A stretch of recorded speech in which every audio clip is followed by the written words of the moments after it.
Hello, top of the morning to you. Welcome to Wednesday's edition of the program, Morning Ride on Delta Television, The People's Pride. My name is Francis Ofulue, saying good morning again on behalf of the board, management, and staff of this beautiful station. Lion Blessing, Isiabada. Thank you so much for joining us. All right, great things are happening today. We say good luck to everyone who is going to check out their results as JAM, the 379,000 JAM bites who rewrote the examination due to glitches and other human errors. We wish you all the best as you go out there to check your result or you check on your gadget. You don't go anywhere to do that. We pray that the result is better than the previous, and of course there are no glitches and there are no tears thereafter. We saw the drama that unfolded after the previous results were released and how the JAM registrar, Ishako Loyode, had to apologize amidst tears in his eyes. What a teary story for Nigeria that tore many hearts apart. And we're just hoping that those mistakes would be fixed. However, just yesterday we had this report that some members, some lawmakers from the southern region of the country are insisting that he should step aside, walk away from that position, Professor Ishak Oloyode, and let somebody else fix the errors, fix the glitches, clean your box and clean your mess up. That's what they say. The conversation has been different for different people. Some are saying he was remorseful enough, and for the first time in Nigeria, we're seeing somebody come around to say, to take responsibility of wrongdoing, to apologize without blaming anyone, and to seek to make to correct the wrongdoing that JAM or that his establishment suffered from. So that's the story. I don't know what Blessing is thinking about that. I'm honestly praying, seriously praying that the results turn out very good. Good? Yes. When you mean good for the candidates? Good for the candidates because Okay. the House of Representatives has stepped in and they've actually ordered that JAM does like a review of its system because even during its receipt examinations, we had more glitches. We had some challenges. Glitches? Yes, we did. We did. So the House of Representatives has stepped in now and has asked JAM to really look at everything from because some candidates complain about difficult questions. Some of them complain that they did not get the needed support or assistance that they should have gotten as, having gone through this emotional trauma and they're coming back to write the exams, they didn't get any form of support at all. And then they complain about difficult questions and there were glitches. There were still glitches. So I just pray that the results turn out really good because I can't imagine how a student will feel, going through what happened the first time, coming back to write exams again, and God forbid the results don't turn out mine. So I really hope that for the candidates, the results are good. But for JAM, a lot has to be done. A lot has to be done. They really have to look at their examinations. They really need to look at the results collation. They need to look at the verification of answers, everything from the beginning to the end. Yeah, you got that right. And they need to fix it. Well, as for the calls that we've gotten that the registrar should step down, I do not know if that's the right thing that should be done because this man has come out, he's been transparent, he has taken responsibility. We don't see some of heads of ministries, so we should not make this agencies. We should make this actual I don't know. Well, I don't know if he is. The public relations officer of JAM, Fabian Benjamin, actually came out and said that Professor Oloyede has what it takes to be the registrar. That he's always involved in the process. That he's the boss, but he doesn't just send them on errands he's always involved in the process. So if the man really has what it takes to be the registrar, but then this happened, and he's transparent enough, he came out to speak about the it. argument that he came out to speak about it was when he was told that there was going to be a legal suit against him. So before they begin to compel him, he came around to apologize. Some people call that There's those some tears persons crocodiles. even with the threats and everything, they will not come out to accept responsibility. That's what I'm saying. So I do not know if sacking him or removing him from that position is the way to go. But I'm talking about JAM in general, not just the registrar. The people have called for JAM to be scrapped of the system, and their thoughts are a little bit reasonable. First of all, they kind of say that after writing JAM, even if you scored 399, you will be compelled to write a post-JAM examination in your university of choice. They also have brought up the argument, I had that on radio just yesterday, that in the northern part of the country, they allow people go into their institutions with as low as 160 marks. And in the southern part, people struggle with 260. That's over 100 marks, just to get it, they get themselves into their preferred university. So they are saying, let universities run their admission process. This jam is a waste of time, a waste of resources, and it has lost its relevance in the scheme of things. And this glitching story has really poured more oil to the white that jam was managing. So if JAM is scrapped, what are they saying? That we should And now just the universities, write our WIAC, write our they let the NECO, universities run their then post. move to the Yes, post-UTME. UTME, yeah. Yeah, because, well, having gone through the process, I can boldly tell you that sometimes those who don't get admission into universities, even with scores as low as, they say, 200, 250, it's not all of them that are not intelligent. Actually, I've seen lots of intelligent people, not get admission into the university of their choice. So I agree with those persons who say that in the South, we struggle to get into universities. Well, in all of this, I'm just concerned about the candidate that just I understand that. for these examinations. I want the results to go well. I want the federal government, the Ministry of Education, to really look at this issue critically and listen to people as well. Many persons are coming up with different opinions of what they think JAM should do. Some persons are of the opinion that JAM should be scrapped. So they should really look at this, and the best decision should be taken.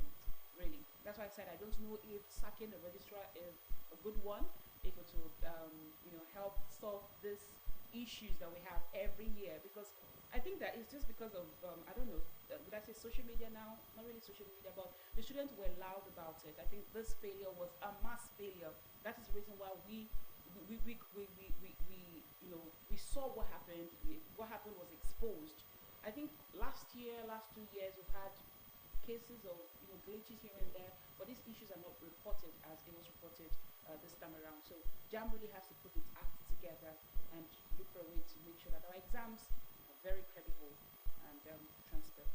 All right, I believe that they should do that and make sure our results are indeed transparent for our children and for the future of Nigeria. Now, the Federal Republic of Nigeria is a sovereign country, federal republic, democratic, and has a constitution that really takes care of the country and takes charge of the country, a constitution that is supposedly supreme.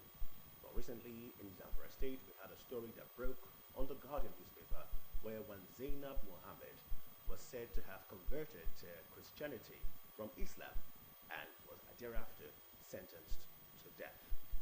While that story caught my attention and I had to do a little research, it was discovered that just towards 4:30 in the morning, the leadership newspaper had a different story. The Zamfara State government came out clearly to refute that story, saying it was mischievously fake. And indeed, the Zamfara State government said the lady whose picture was used there was from Texas and had a different name entirely and doesn't represent anyone in Zamfara State. This has caused another conversation generally. Conversation about religious tolerance, conversation about media credibility, and another conversation about the governments in the Federal Republic of Nigeria and how they address issues. Well, let's have this conversation now. Listen. The first big deal is the fact that a story broke, and then the story, according to the Zamfara State government, is fake. And that story, we saw it on the Guardian newspaper. In fact, Reverend Father Kevin Ugu, who is very popular on Facebook and does many good write-ups, was speaking strongly just yesterday, saying that we need to stand up as a people and speak against injustice. He once meted against those who practice Section 38 of the Nigerian Constitution that gives them a right, the freedom of thought, conscience, and religion. You were talking about what constitution? 1999 Constitution, the one that is supreme. Constitution. Do you constitution know that is that supreme we before have I two look at my constitutions in this country? Go ahead, tell me, teach me lesson, because I don't know anymore. We do. We here in the South, the West, the East, we know the Constitution, but in the North, it's different. It's like it's different. It's a different constitution. We have the Sharia law. They have the rules written there, and that's why this. I don't know if we should go into this morning. If we should really go into this morning, because it's very broad. It's something that we cannot finish on Money Right, because the Sharia law, like I told you, okay, in April, if you went through that report, in April, there's this prophet, what's his name now? Dr. Ibrahim Jalingo is an Islamic cleric and the national chairman of the Council of Ulama. He publicly endorsed the death penalty for those who renounce them. Yes. So it's like, It's already there. in the north, they have a different constitution. They have their law and they abide by it. And nobody interferes with the Northern Nigerian police, not the federal government. So it's like the country is we have two constitutions. That's why I said, what constitution are you talking about? We have a constitution that says everybody has the right to religion. But in the north, it's different. That's why I asked you that question. What constitution are you talking about? And that's the big conversation actually, beyond the media hullabaloo and everything we saw from the Guardian newspaper. Because my first thought when I saw the story of the leadership, how the government of Zamfara State has refuted that story, is that the government of Zamfara State should have taken the Guardian newspaper to court. Simple and short.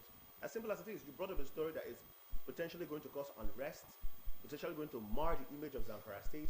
You should retract, apologize. In fact, you should face certain sanctions. But that was not stated there. Instead, they were preaching against ethical journalism. I don't think that should have been their job. I think they should have just repeated that story as they've done and then taken the matter to court. Now, secondly, on that particular refutal, as it was there, is that no line there said anything about religious tolerance of sorts. In fact, everything talked about how fake the story was, how the lady was from Texas. Nothing reassured the people of Zamfara State that there is religious freedom in Zamfara State. That omission was very loud. Because there is nothing like that. Sometimes when on set, I try to just maintain, practice the ethics of journalism and try to be as objective as possible. Yeah. But sometimes it becomes hard when, as Nigerians, we see a thing and you know what it is, but then you're struggling to not say it the way it should be. Like you rightly said, the Zamfara State government came out to preach against, unethical journalism and how we should not, we should not indulge in misinformation and all of that. But I don't think they're transparent enough. They're not so transparent. They're not transparent enough. That was just something and people will say that the reason they're not suing the Vanguard, the Guardian rather, from some people, is because perhaps maybe that story is true. Exactly my point.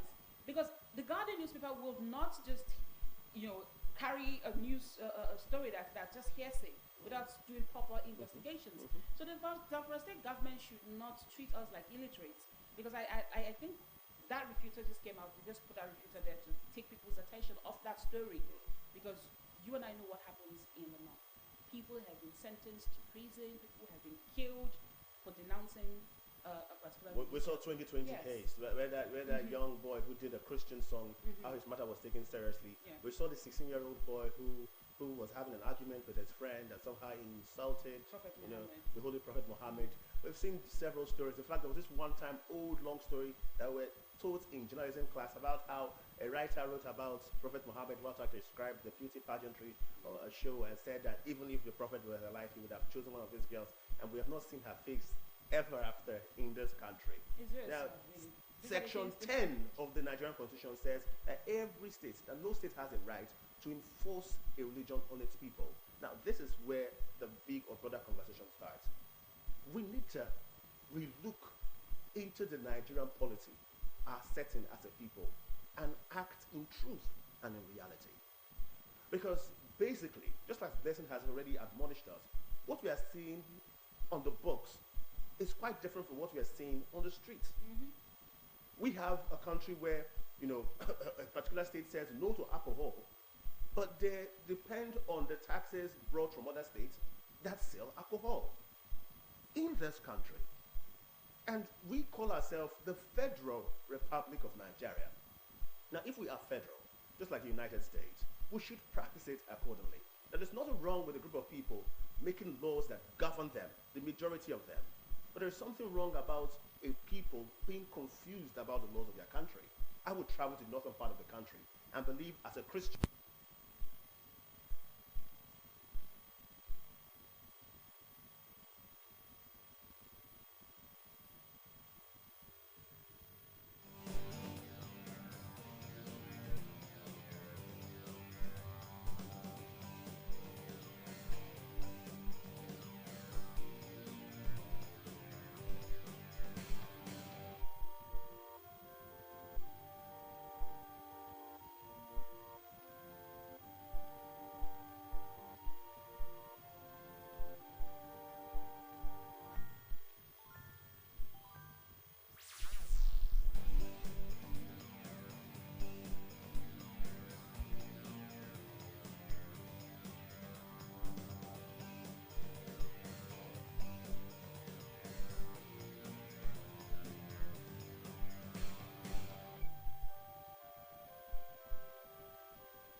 Okay, as we were saying, just before the little break, every state should function accordingly if this is the Federal Republic of Nigeria by their own laws that best fit their people. Whether you are Delta State, your Anambra State, your Kano State, your Zamfara State, you need to have your own law that guides your people so that people don't come around your state and believe they are practicing the 1999 Constitution, which is supposedly supreme, and realize that that is not as true as what we have on our books. I really hope that the Guardian newspaper pushes further because they are the watchdog of the society. We as journalists were the watchdog of the society. So if they come up with this report and then the state government is trying to act smart by refuting this theory, they should push further. And I hope that lady, that young lady, if the story is true, I really hope she gets the help that she needs. I think this is a case where we need Khan to step in or step up, because if the Zamfara state government is saying, "Oh, this is not happening, this is not true," then Khan can step in, investigate, draw the attention of the federal government. Like you said, this is the Federal Republic of Nigeria. So let us know: is this one country, or we are, divided somehow, and we just can't, we're just together by a thin rope. A thin rope. Very thin. So Khan has to step in at this point. These are cases where we need Khan as an organization, as a body, to really step up, look for that girl, draw the attention of the federal government, draw the attention of the Zamfara state government. If they're refuting the story, then they should provide the girl in question. You took the words from my mouth. The BBC, when stories like this are published and they are refuted, would have another write-up where they say, Yes. we stand by our story. So I'm expecting to see the Guardian newspaper and any other major mainstream newspaper carry out that story to stand by their story or apologize. That's responsible journalism. Yes, if that was If they cannot gather a story, because what they allege is that this story was gotten from Facebook, social media, and most of these, and we've seen instances actually, in fairness to the Zamfara state government, where some major newspaper houses carry out stories. They carry out these stories that they got from social media. And if you saw the leadership story where that refutal was made, there was a bracket there, which was very funny. It makes me laugh every time I read it. That the Zamfara state government has refuted a story which was carried out by a major newspaper, in bracket, not by a leadership newspaper. So it means that maybe that story is not true. So the Guardian, you have your reputation at stake, but they might just choose the path of peace.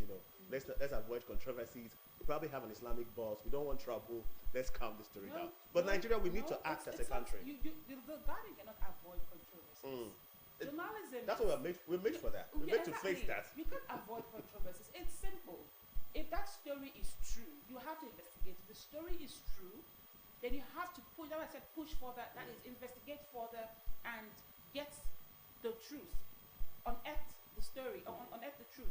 But if the story is not true, maybe, like you said, you got the story from Facebook, which to me, if that's the case, it's appalling. It's really very appalling.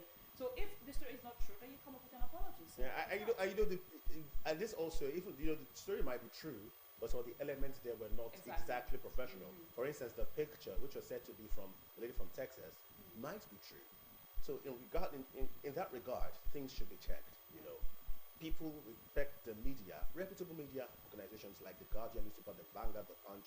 When such stories break, they should go and actually have an investigative report on that story before bringing it out or publishing it on the front pages, on the pages of their newspaper. It's quite pivotal. You don't take stories from social media where sensationalism and poorly reported stories are everywhere. In fact, lies are spread as truth and then put it on the front page or on the pages of your newspaper. That's a no-no. So this morning on Street Talk, we're going to be asking a very simple question. Is social media worth it, or is it a waste? That's what we have on Street Talk this Wednesday. Let's see from the street, and we're back shortly. Stay with us.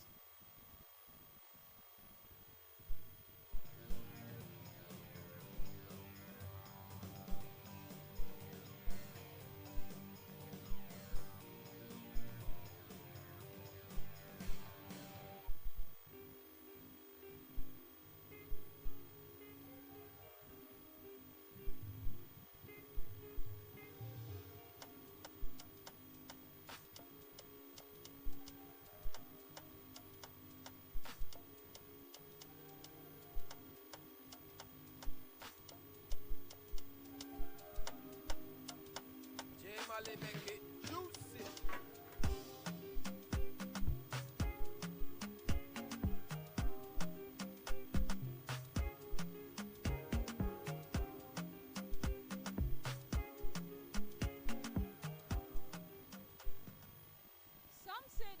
social media is the greatest tool of our time, while some others believe that it's a major distraction from business and connection to entertainment and misinterpretation. To be honest, social media has actually changed how we live. But is it really worth it or a waste of time? Good morning, Nigeria. You're welcome to Street Talk on Delta Television, the People's Pride. My name is Rejoice Anusi, and today we are hitting the streets of Asaba to find out if social media is really worth it or a waste of time. Let's go.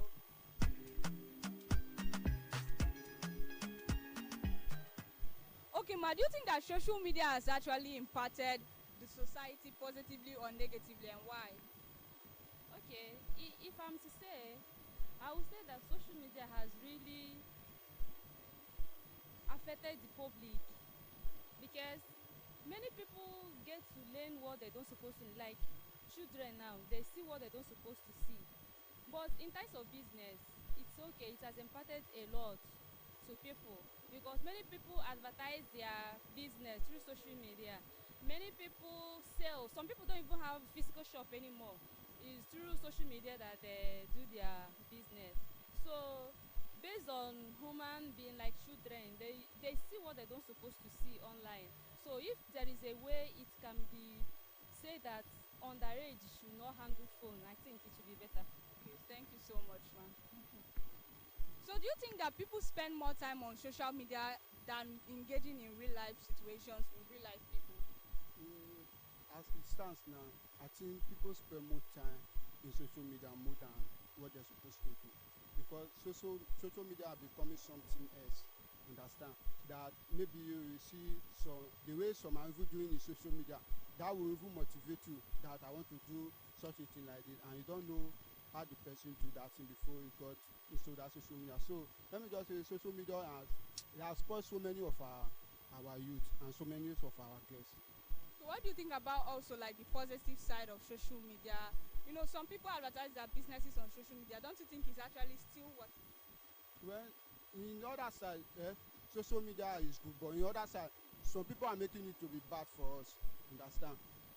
There are some things that you don't need to show in the social media, but now some are even doing it in the social media, which is not good.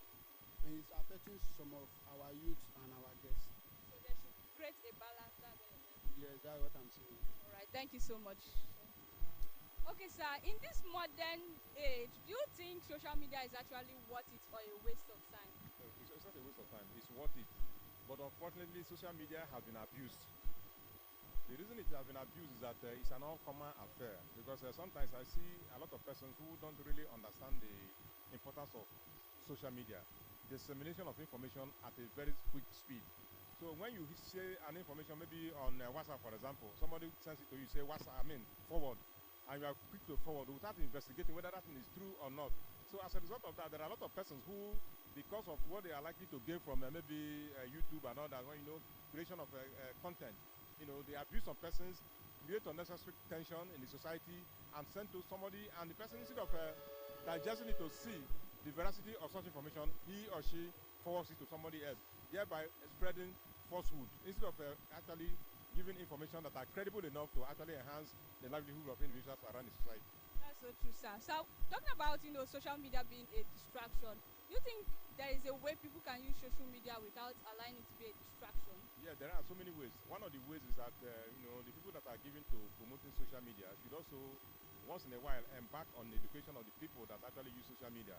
What kind of education? Letting them know there are a lot of things to gain from social media. If, for example, you are given to online marketing, and somebody tells you how to do it, even at pro bono, that is free of charge, and you take advantage of that, you see some youth will be getting jobs without really moving about with their certificate. Somebody should do that. And if you also have a child or you have children that are so young, you don't expose them to social media because social media is just like a village without door. Anybody can enter and come out, and when you go without restrictions, you may likely visit a village and you find pornography and all that, and somebody will step into such things and they begin to grow with that notion that that is the way of life, in which case the person may grow becoming a nuisance. Therefore parents should do enough to actually restrict their children from getting telephones until at a certain stage, even though we cannot control them when they get to school. Yeah. Thank you so much, sir. Thank you. Thank you very much.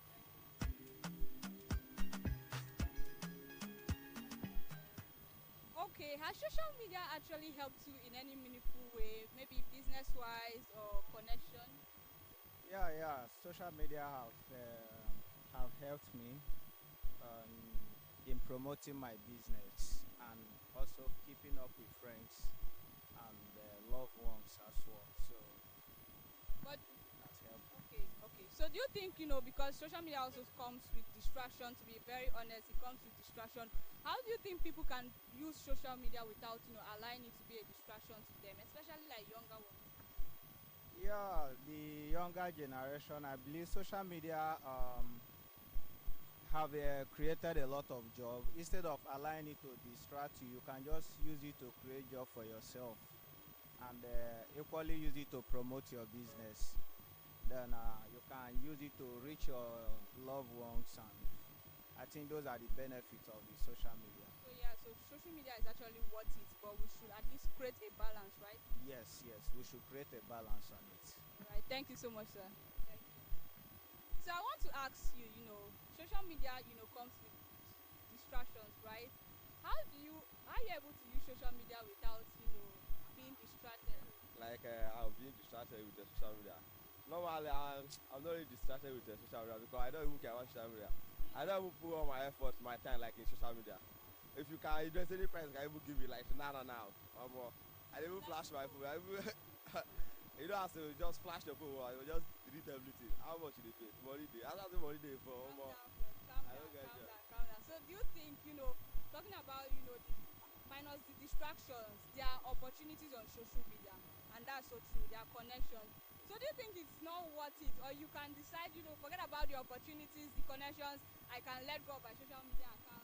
Who hold down opportunity help? I don't even believe all that social media stuff help me. I agree. Who care about inside all this kind of stuff? It's not No. worth it for you, right? No, not what it. Alright, thank you. But if you give me any amount now, my come on, maybe you help me flash out. I will delete everything once. I wipe out. Nice. Okay, thank you so much. Thank you. So do you think that social media is actually worth it? Social media has impacted both negatively and positively. Do you think it's worth it or a waste of time? Actually, I don't do social media. Yeah. That's so, I don't want to say it's so weird. How do you do, connecting with people, especially people who might not be around you at the moment? I don't even want to have any friends, man. Yeah. I live my life so So you can let go of social private. media. I like You can private. delete all your accounts. Yeah. Really? Because I love private. Okay, what would you say to those people who want to make good use of social media but the distractions? How do you think they can make good use of social media without being distracted? Sure. Maybe it's their destiny to do social media. Some people have, some people have more in social media than do social media because of the money. That's why some people do social media. But for me, I don't like social media. Okay, no. Yeah. Thank you so much. The red flag. Okay, thank you so much. Alright, so you know that social media has the good side and bad side. People use it for like businesses, connections. What do you think about that? Do you think it's actually worth it? Or maybe because of the distractions that is a waste of time? Although it really worth it because a lot of things have been going on. At least through that social media we can be able to know the things that is going on in the country and to face out things. At least we still have people that are there, that are already been there, that can help us to speak to the people. So with this social media and even the things that are happening in this country, in this economy, at least with that social media we can be able to face them out. Do you think it's actually worth it, right? Yes. So what's your advice to people who, might be making good use of social media, but because of the distractions, how do you think people can really make good use of social media without, allowing it to be a distraction to them? Let me just say, you will listen. When you listen, you will know before you judge. At least you listen to what people say on your own. There is something that will speak to you. You will know that this thing is true. Because at least you will know that you will join. All right. Thank you so much. Thank you.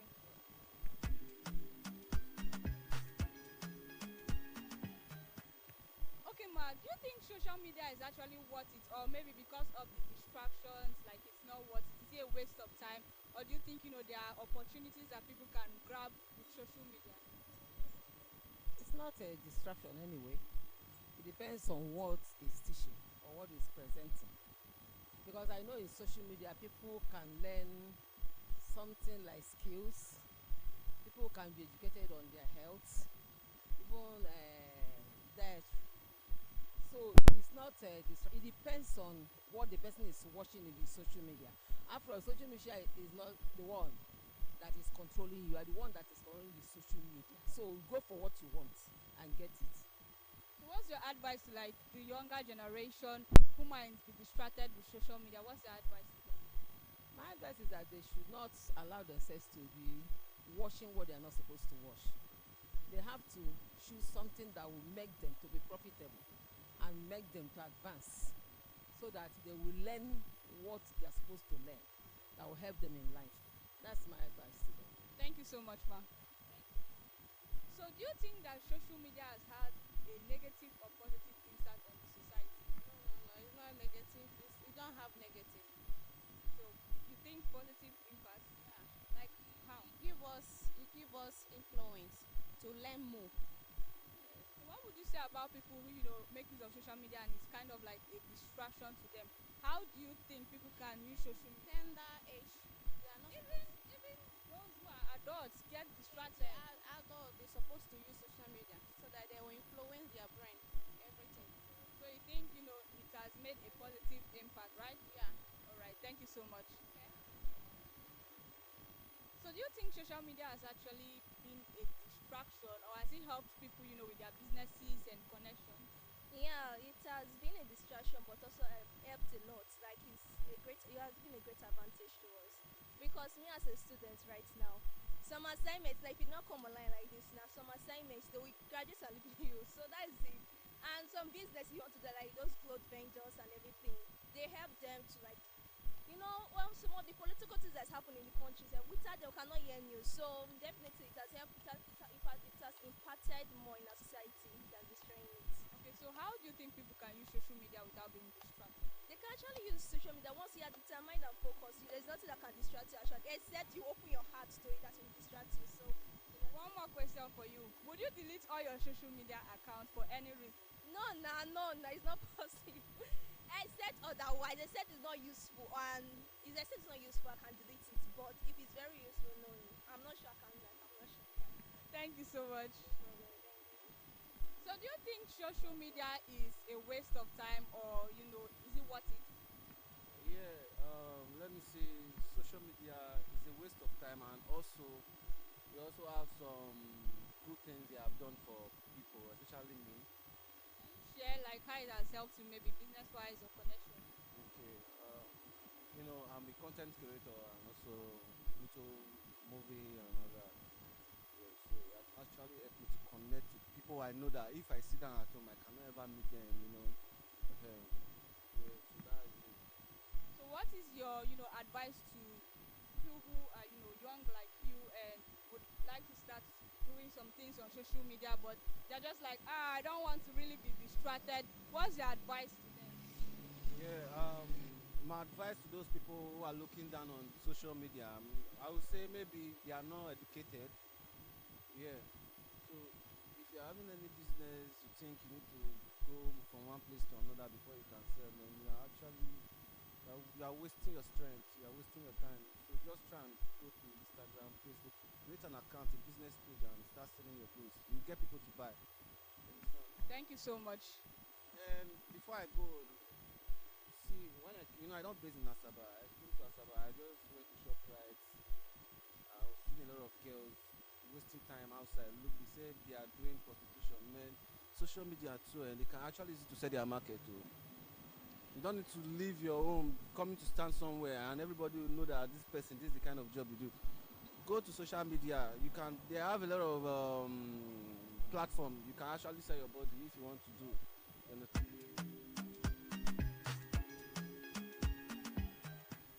Well, from the streets of Asaba, we've heard mixed views. Some people believe that social media is actually a great tool, Why some others think that it's a major distraction?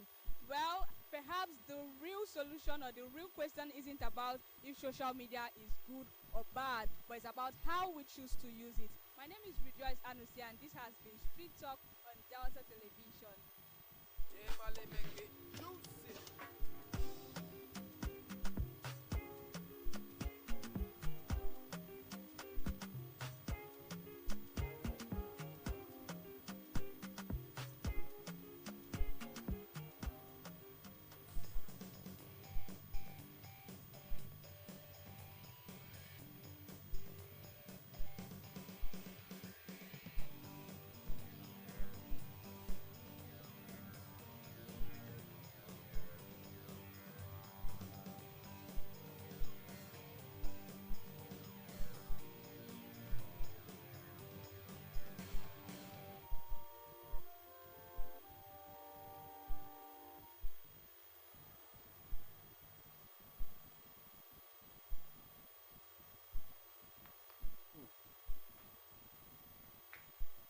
All right, you're watching Morning Ride right here on Delta Television. We are the People's Bride. I hope you had a great time looking at the streets where we had the conversation on social media. Is it worth it or is it a waste? We keep on having that conversation every now and then.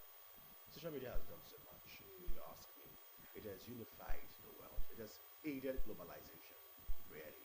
It has even helped in information sharing, regardless of what anybody would say.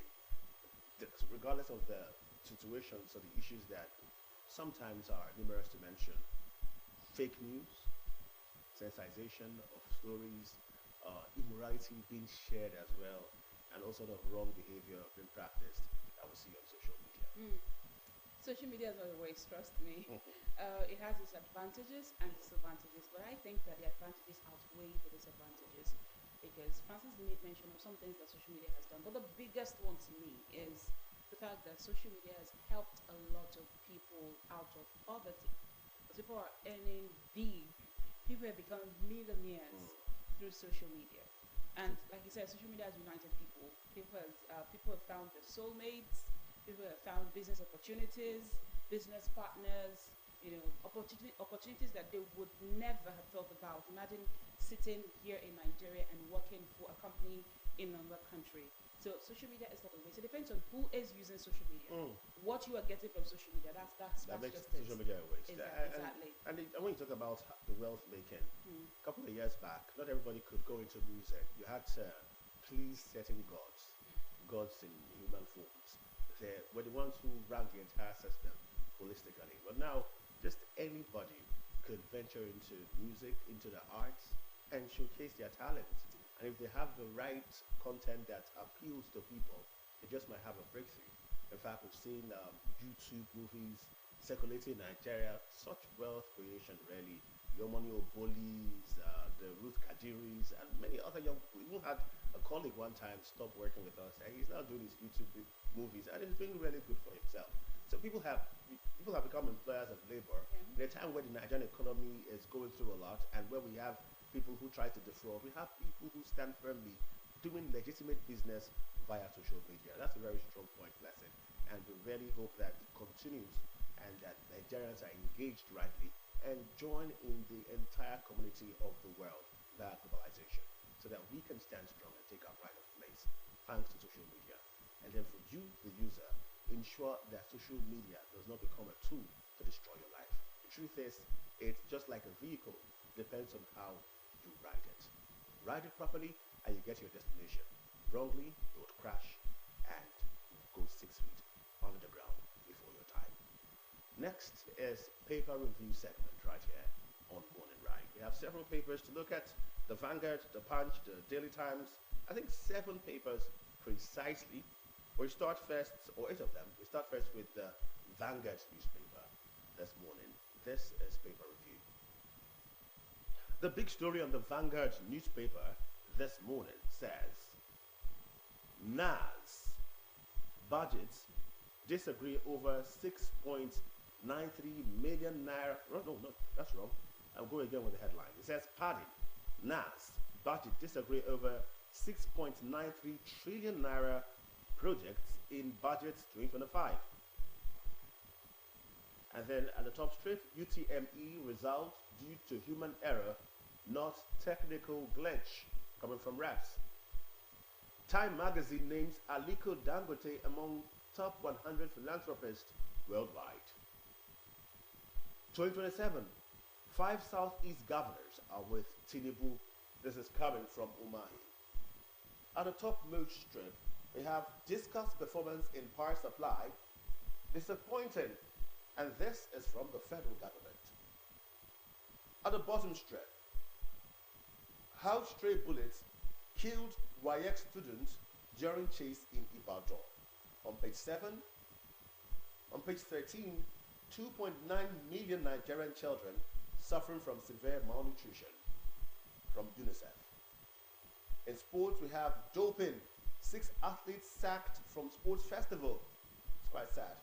And finally, just by the side of the photo speak, we have this story saying how I begged Yaradua not to fight Obasanjo, coming from Lamido. These are the stories on the front page of the Vanguard newspaper. We'll move on to our next paper this morning, and that will be the Punch newspaper. The Punch newspaper has as major headline, May 29, Tinubu to review ministers' scorecards. The writers, presidents may get ministers' new assessment report this week. Low-performing ministries under pressure. That's on page 2. At the top strip, dollar outflow for fuel imports surges 119%. That's on page 29. Federal panel submits key report on census funding. That's on page 16. States to draft new framework for local government autonomy. That's on page 2. Traditional council protest as Oyo Assembly backtracks. That's on page 43. At the bottom strip of the Punch, we have federal government to auction 753 duplexes seized from a Emefiele. That's on the offensive page now. Next.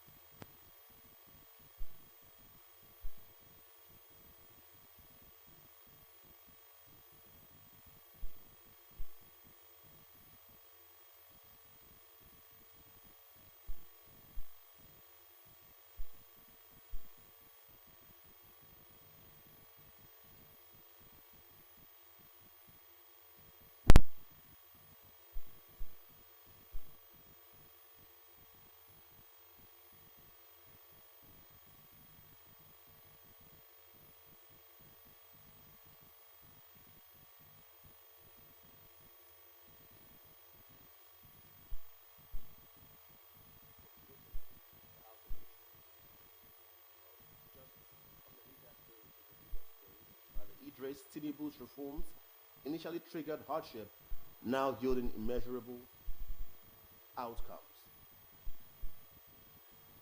Putting Oti Mba on the spot, Umahi claims all Southeast governors are supporting Tinubu for 2027. Says putting Oti Mba on the spot, Umahi claims all Southeast governors are supporting Tinubu for 2027. At the top strip, CBN retains MPR at 27.50% amid inflation moderation, improved macroeconomic thresholds. The writer says decline in crude oil prices pose new challenges for budget implementation. Those are the stories making the front page of this day newspaper this morning. All right, let's check out our next paper this morning, and that will be the Nation newspaper. The Nation newspaper has its major headline, Umahi. All Southeast governors backing Tinubu for second term. The writer says, plan for Southeast summit on endorsement on course. President's performance wonderful, says Eno. That's the major headline of the Nation newspaper. The top strip, we have EFCC hands over a Emefiele-linked 753 Abuja duplexes to government. That's on news page 11. Oyo House, OK's rotation of Oba's council chairmanship. That's on page 27 as well. Senators not elected to fight president, Akpabio declares. That's on news page 5. What an interesting way to put it. What retention of lending rate at 27.50% means for economy by experts. Gowon proposes ECOWAS name change to bring back Mali. Others, that's on page 29. No, at the bottom strip, we have no governance in Rivers when I declared emergency. President tells Supreme Court. That's on page 5. No governance in Rivers when I declared emergency. President tells Supreme Court. Okay? We have Time ranks Dangote among world's top 100 philanthropists. That's on page 7. PDP senators differ on governors over coalition. Well, that says party remains strong. That's continued on page 4. And the last headline from The Nation says, Reps panel Ohaneze seek independent proof of UTME glitches. That is on page 28 of The Nation newspaper. All right, thank you so much, Blessing. Next is the Daily Times newspaper. The Daily Times newspaper. NNPCL, NUIS auditors, Senate committee tangle over legislative appearance. That's on page 2. At the top strip, Obi laments rising insecurity in Borno, commends Zulum's courage. That's on page 12. On page 7, gunmen kill woman, abduct husband in Edo. Underneath the photo speak, we have protest as police bullet kills wire candidate in Ibadan. Lawmaker seeks probe. Page 5, jailbreak. NCOS hunts 7 escaped inmates from Ilesha prison. On page 5 also, Tinubu building pan-Nigeria, reasons for mass defection. The APC is coming from a group. Finally, on the front page of the Daily Times newspaper, PDP crisis. Wike will soon burn himself out, living on borrowed time, coming from an ex-governor or ex-governor Egu. That's on page 6. All right, let's look at the Nigerian Tribune. Nigerian Tribune has its major headline. Federal government to sell 753 unit housing estate recovered from Emefiele riders. EFCC hands over estates to Ministry of Housing. Senate proposes separate agency to manage assets seized by EFCC, ICPC, Customs, others. That's on page 2 of the Nigerian Tribune. At the top strip, CBN retains lending rate at 27.50%. The writer says, expresses concern about recent decline in crude oil prices. Reassures public on banking sector stability. That's on page 6. Compulsory voting. I'll take that again. Compulsory voting bill unconstitutional, draconian, says NEA. That's on page 4. And the writer says tells NAS to discontinue process.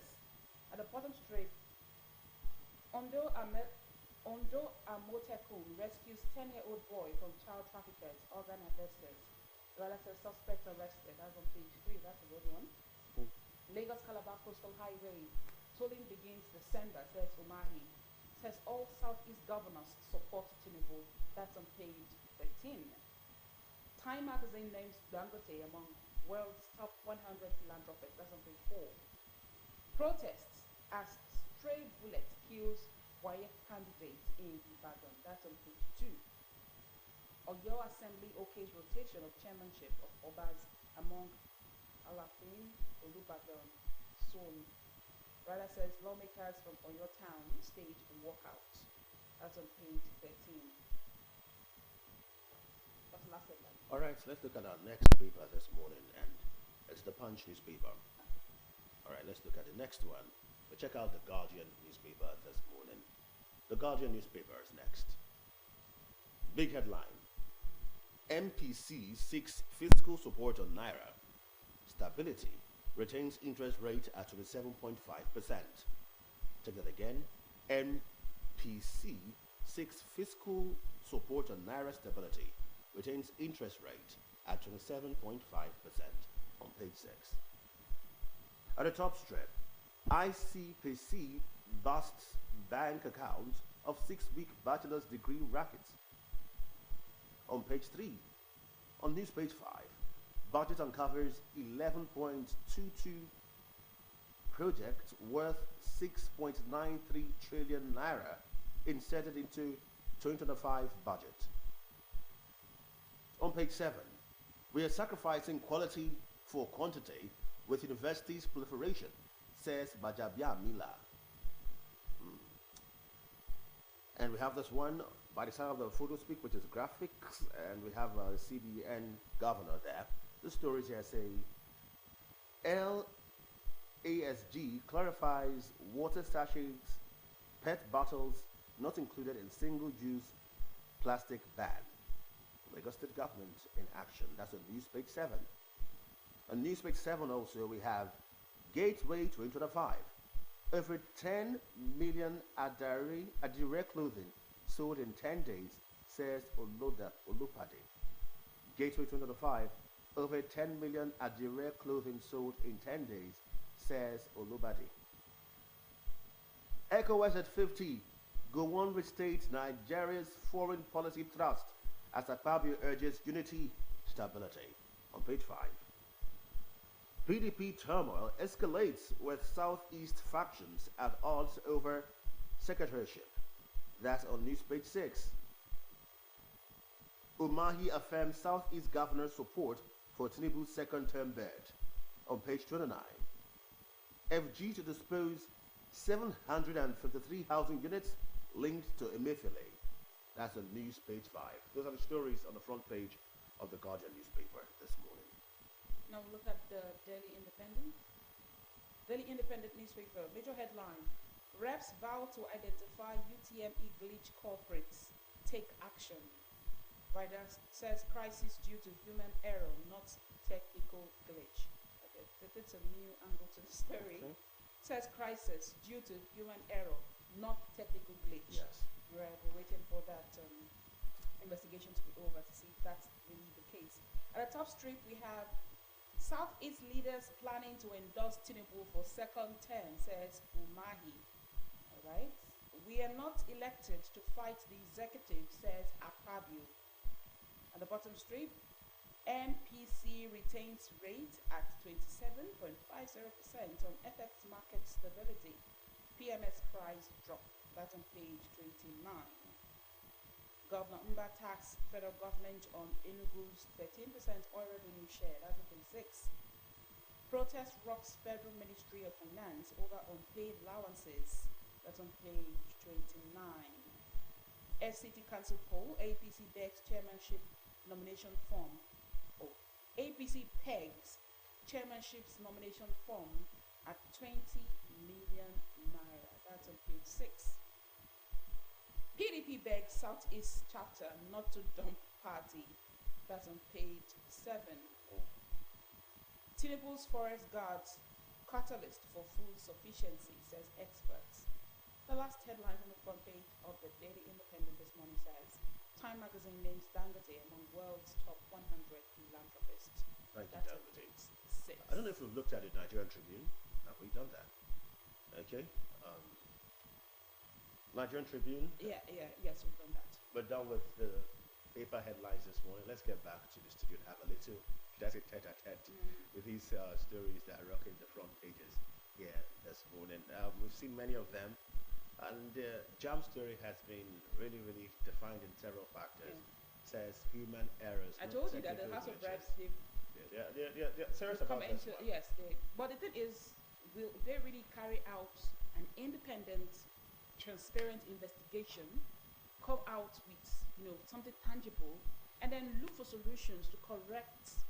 Because we don't just want to hear we're going to investigate it and that will be the end of it. Till next year when we have the next circle for JAM exams. So if the House of Reps is really serious about this, if this is a serious allegation that it is due to human error, if it's due to human error, then the culprits, those who are behind it, should be fished out and persecuted, as they've promised to do that they will fish out the culprits and the culprits will be persecuted. They should be. Because sometimes what do they stand to gain if students fail woefully? Sometimes it's the human errors might be from staffers. Negligence? From staffers in JAM, who were part of that, the exam organization and the rest of them. Sometimes it just means getting somebody fired. That's why I said, Really. oh, getting someone. Beyond Go to being somebody now. prosecuted, some people will get fired, some people will lose their jobs. That's what they've been crying out for, that the jam registrar himself lose his job. Truth be told, to make establishments work, hiring and firing is quite pivotal to it. It is pivotal Harsh when. truth, but it's a reality. It mustn't just be the jam registrar. It could be his team members, some of those he employed, even some people he hired, contracted to run the examination. People should lose their jobs because people lost their lives to this examination. And by losing of life, I'm not talking just about the person who committed suicide, about those whose morale dropped and dampened to the point of death. So they were murdered mentally. Exactly. We need to have them resurrected by ensuring that actions are taken and the children see that, oh, this is serious. And also it sends a very strong message to Jambites, who are the future leaders of tomorrow. You know, people have begun to spit at the slogan future of tomorrow because they see leaders of 70 and 80. Well, even if you are 10 years old today, you'll be 70 and 80. So if you have to be that age to rule, you would eventually get there. But the truth be told, they've got to see Nigeria work. That they have that consciousness that people should be responsible for their actions. Yeah. So for those who did not get this right, they should be held responsible. Actions should be taken. And when there should be arrest, if we get to that point, there should be arrest. But whatever is being done, transparency is key. True. We must understand what is playing out. Children must see it. Parents too must see it. Parents who employed extracurricular classes, teachers for their children, went for lessons, paid monies. Parents who spent time with books. Some parents were even part of the learning process. And I remember this child who said she had a very high score in the last JAMB examination and had a lower one this time. And there was even this controversy that it was planned against the southeastern part of the country. Yes, they said this was against them to really stop their children from getting educated. So it's a national issue. It's a serious issue. It's a serious issue, actually. After all the work we've put in to educate these children that education is not scam because of that slogan, school and scam, and these children being very, very happy or very motivated to push hard, to go to school, to write their WAEC, to write their JAM. It's disappointing to see it turn out this way. So now that the House of Reps have vowed to really look at this issue, to really carry out an investigation and to look for the culprit because they are alleging that it's human error, I hope that they really stand by it and they really carry out serious investigation. And at the end of the day, we need solutions. We need solutions because, like you rightly said, some parents have lost trust in the process, in the JAM process. People are even calling for the scrapping of JAM. So really, we need solutions. We need to regain the trust of parents. We need to regain the trust of students because imagine those who are in SS2 now planning to write the JAM exams next year. Imagine what what's going through their head, what's in their mind right now. It makes us happier. Maybe many of them will study harder. That's the only light at the end of the tunnel. But then some will be dampened. They'll feel like if they try it. There's something called electoral apathy, where people don't believe the system and process, and they disengage from voting. There's a fight now to even arrest those who don't want to vote. But let's talk about that. Yeah. But now for JAM examination, there might be examination apathy for children who might what I said. be unwilling to even write in the first place. Who are to write JAM They'll next begin year. to complain, and then parents. Now we're talking about JACPA problem, where many parents send their children out of the country for school, and the rest of them. We need to see more parents who just save up monies and say, you know what, Chijoke, John Junior, Ada, go abroad. Zainab, go to Ghana, go to Togo. Let's not forget that recently there was even this story about fake results from some other African countries, Benin Republic precisely, and how the country has decided to give security for them. The heroic investigative journalist, 10 years security. 10 years security for, I hope that after 10 years we don't Audi. see an Italian movie happen in Nigeria. Really. So we pray for Audi. That was bold of him. Yeah, He needs to be protected, and we encourage such journalism. In fact, I'm envious of him. And that's the kind of journalism that The Guardian should have done about that story of Zainab Mohammed, who they said had issues of conversion to Christianity and the rest. That's what we want to see. Good journalism.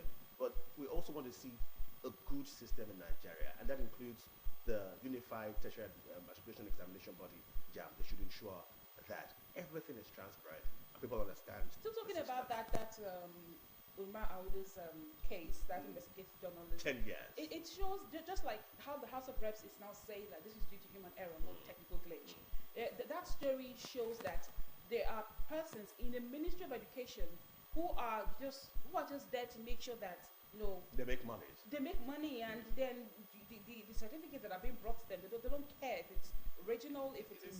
The boys' investigation showed that 40,000 naira was enough. staged. 40,000 naira. Imagine. 40,000 So that is why naira. we really need to look at the education sector in Nigeria. For the Ministry of Education, that investigative journalist, that report, those persons should be, like Francis said, should be sacked. They should be removed. And the ones that should be arrested should be arrested. Yes, the ones that should be arrested should be arrested, because imagine how many people they've pushed into the society with fake certificates. They're already working, and they did not earn that certificate. So for JAM, proper investigation should be carried out. It should be transparent. Those who are responsible, those who out of maybe negligence, this is not an issue of they were bribed or it was intentional to make the Southeasterners fail. But maybe due to negligence, they did not do their job properly. Just they should fire them. They should just go Or home. punish them If properly. if they didn't do their job properly, then let them go. But it should be transparent enough. Now, this is not entirely connected, but it's just related. We had many students being churned out who were not graduates from universities outside Nigeria, Benin Republic precisely. And this is just a revelation that people who are not properly educated can integrate with so-called graduates and integrate seamlessly. Yes. That's because our institutions do not do a very good job. Now, most times, if you see a graduate of the Western world, an actual graduate, they speak with audacity and knowledge. First time, first try. We've had interns come around this establishment until I saw an intern from the UK who was doing a master's. It was quite different. As a graduate, I don't want to say this, but maybe I should just boldly say, I humbled myself to begin to get lectures from an intern student from the UK. She just studied broadcast journalism and she was way ahead. She could speak with authority and I could learn from her. But that's how graduates should be, in fact. If you attend some training schools in Nigeria, you return to your establishment, you become a teacher of some sort. It means that the education system in Nigeria has failed so bad that we don't notice when fakes infiltrates into the system. They function seamlessly because your average graduate who has a 2-1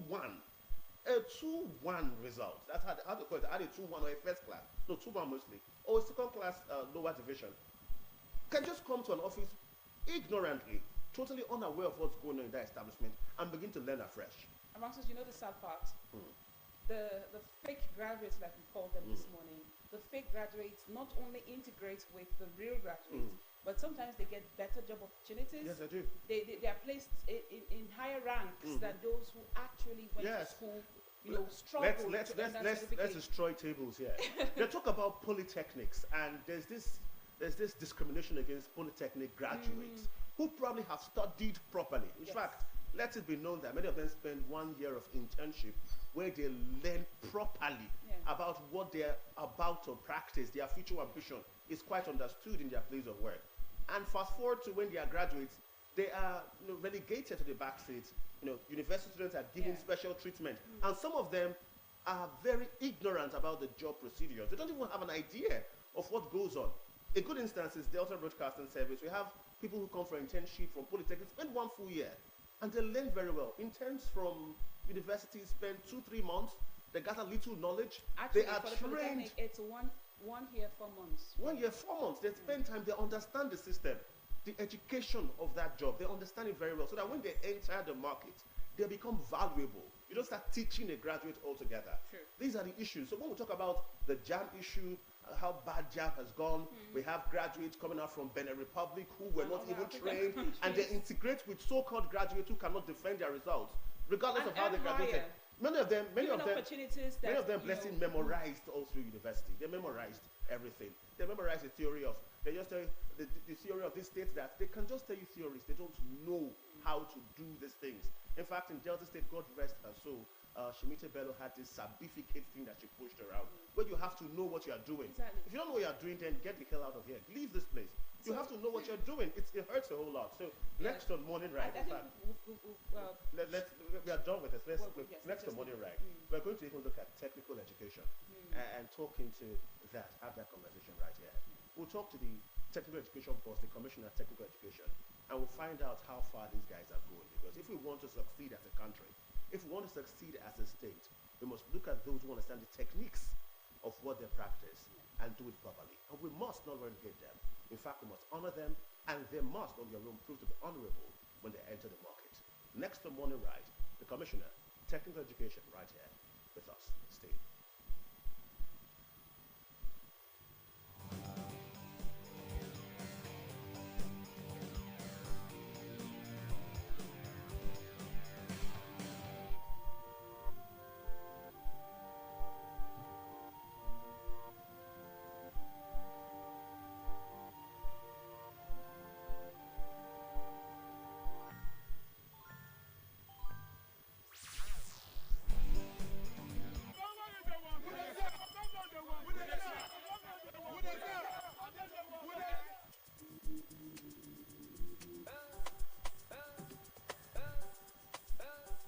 Alpha Delta people, in less than 22 months, Governor Borowori don show say im promise not be plenty talk wey dey full basket, not be cho with im more agenda, meaningful development, opportunity for all, realistic reforms, and enhanced peace and security.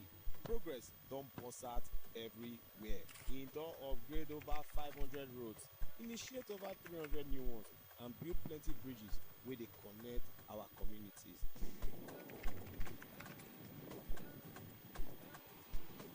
Every day when I dey reach here, my spirit dey jump, my morale dey high, because this bridge never tell for what this sheriff talk so Julius Berger is the high. Sheriff! Ah yes. For education, over 3,000 teachers and support staff don join, and schools don dey get better shine. I really want to say the government have done a good job providing us with these new buildings because we lack lecture or so we are grateful to the government. For the health sector, 1 billion naira, you dey hear wetin I dey talk?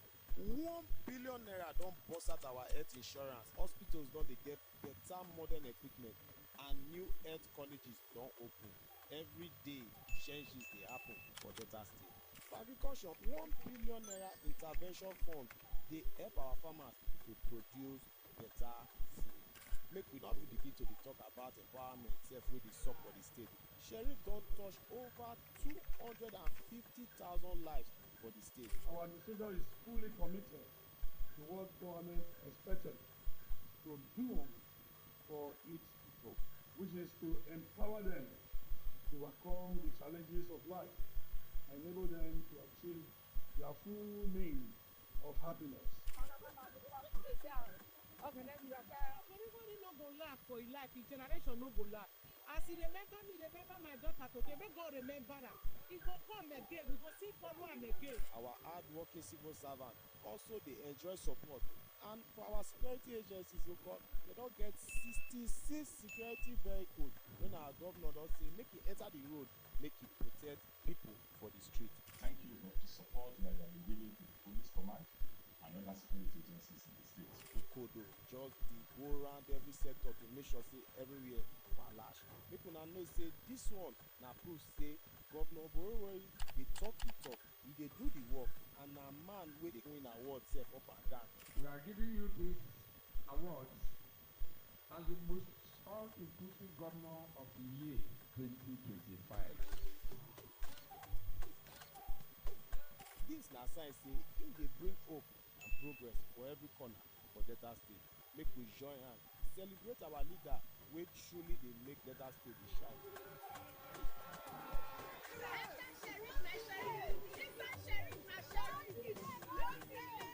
The work never finish o, we go continue to dey do more.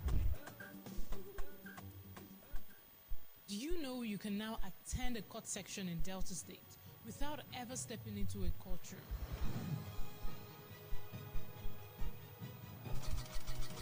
Now, Delta State is stepping forward with tech-driven justice. With the Sheriff in town championing the MORE agenda, the Ministry of Justice and the Judiciary are bringing trials to the people, faster, smarter, and more inclusive. The Delta State government has put together a remote platform for us to be able to help the correctional centers to access the courts even while they are not physically present in the court. What approval from His Excellency.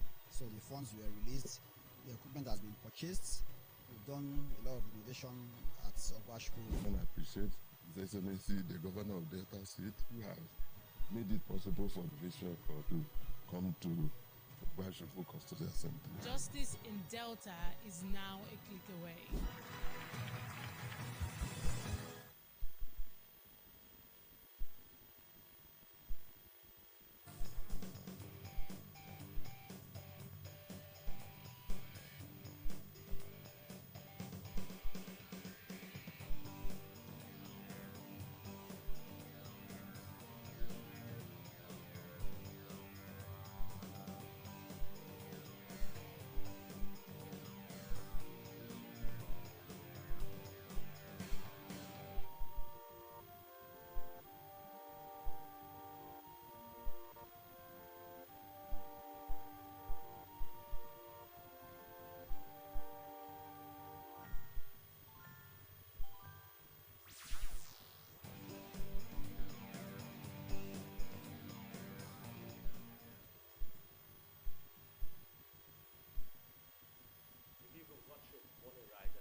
Realized that in our last segment we took a little time out to have a diatribe on how education has gone really awful in the nation. How we have put before us paper certificates above understanding knowledge and techniques. Indeed, for any country to thrive, for any state to thrive, technical education is quite pivotal. That is why this morning we have with us one who would help us discuss about harnessing the more agenda through technical education. And we have to call the boss of technical education right here in Delta State. He's nobody else but Honorable Smart Idoma Ofu. Good to have you right here. Welcome to Morning Ride. Thank Get you. a handshake. Thank you. And it's our first time having you on Morning Ride. So I would like to know you better. Tell us, who is this Honorable Smart? Who is he? Yeah, my name is Honorable Smart Ijoma Ofo, the Honorable Commissioner for Technical Education, Delta State. I assumed office 1st August 2024, and barely some months ago I assumed office.